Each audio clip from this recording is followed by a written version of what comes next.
Welcome to the next video in the Introduction to Cybersecurity.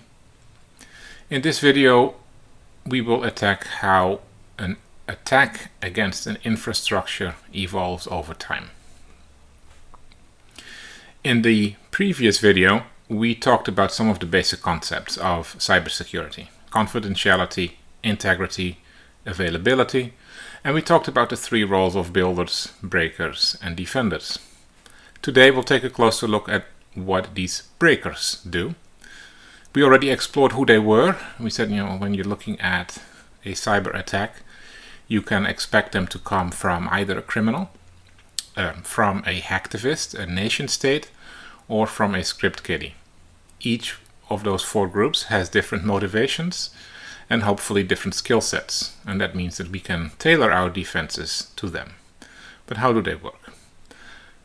Let's think of an analogy. Let's think it's time to go on vacation. And, when you start planning for vacation, the first thing you want to do is figure out, what is it that you want to do? You want to do an active vacation? Do you want to be very passive? Do you want by the beach, on the ocean, or do you want in the mountains? So you want to do basically some scoping of the landscape, figuring out what's available and what is not. That stage is called reconnaissance. And really you're using open sources and open source intelligence to figure out what is available and what isn't. In the next stage, you then start digging a little deeper. You start forming a clear idea of where you want to go and what you want to do. And so you start looking at some websites, maybe look at some travel agents documentation if you like it to be planned and organized for you. And you start learning more about your target. But now specifically, you are looking at a specific destination. You're looking about, what kind of hotels are there, or is it going to be camping? And if so, what are the amenities to the campground, if there is any? And so now we are scanning our potential target. And that analogy of first doing reconnaissance and then in-depth scanning is also something that we do in cybersecurity. Eventually, it's time to go book our vacation, and that is called gaining access in cybersecurity. We know what our target looks like. Now we want to be able to get in. Now, this is where the analogy kind of stops, because going on vacation, that's perfectly okay. Breaking into systems is sometimes not as okay. And that means that once we have gained access to our systems, and at that point, of course, we immediately have a breach of system integrity. Doesn't necessarily mean that data has been disclosed yet, so we can't say for sure that there is a confidentiality breach. But in any case, the system is no longer performing the way it should have been performing because it let me in and I am not an authorized user. So as soon as I have access to a system, I immediately have a breach of system integrity. Then it depends on what I do while I'm on that system. For example, I might start installing additional software that makes it easier for me to return to this system once I disconnect from it. I'm again making changes to the system. I'm making unintended changes to the system. And that is called keeping access. I'm including backdoors or remote administration toolkits, RAT, all to make it easier for me to come back in the next stage of the attack.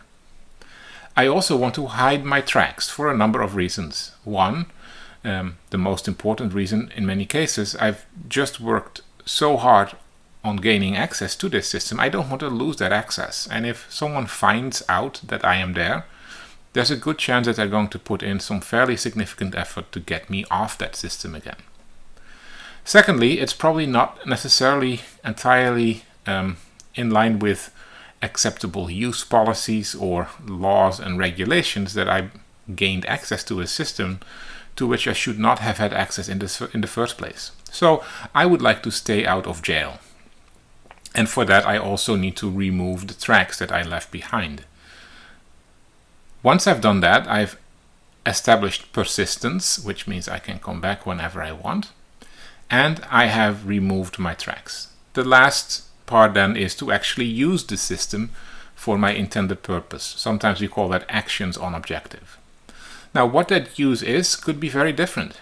The system that I broke into could be my final destination, my final target. It may contain some information that I'm after, or it may be used to control some device that I want to control. But in other cases, all I'm doing is getting a step closer to my final destination.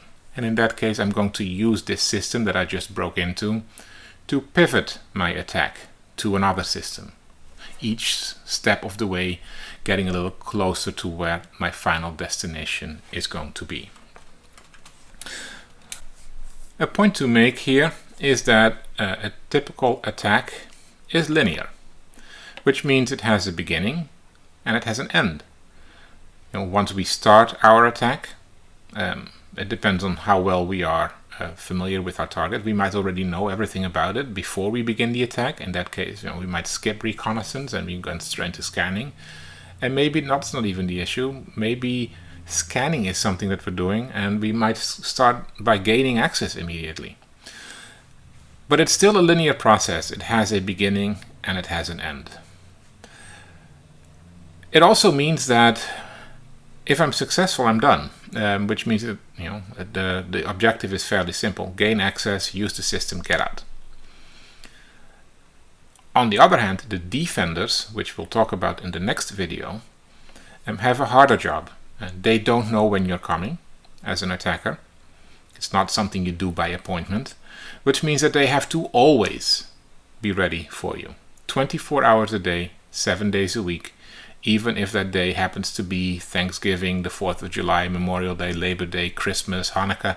It doesn't matter. An attacker will find his opportunity, which means that as a defender, you need to be ready for that. And that's one of the key differences. An attacker has to only be successful once. A defender has to be successful all the time, or he's not effective at what he does. So that's the attack cycle. We're starting from reconnaissance, followed by scanning, followed by gaining access, followed by keeping access and hiding tracks, followed by, in the end, the use of the assets. Now, this is one model. There are other models. Maybe another one that is more well known and that we'll explore a little bit down the road as well is called the cyber kill chain. Very similar to this, because in the end, it's just what it is. This one here has more of a focus on process. The cyber kill chain seems to be focusing more on methods and technology. But what's interesting of the concept of the kill chain, or this process as a whole, is that the sooner that I can disrupt it, the sooner I can stop an attack. And that's something that we have to keep in mind. As we start talking in the rest of this course, which is primarily focused on defense, we have to figure out how does this work, where are we in this stage, and how early can we disrupt these activities. That's it for now. In the next video, we'll talk about the defense cycle.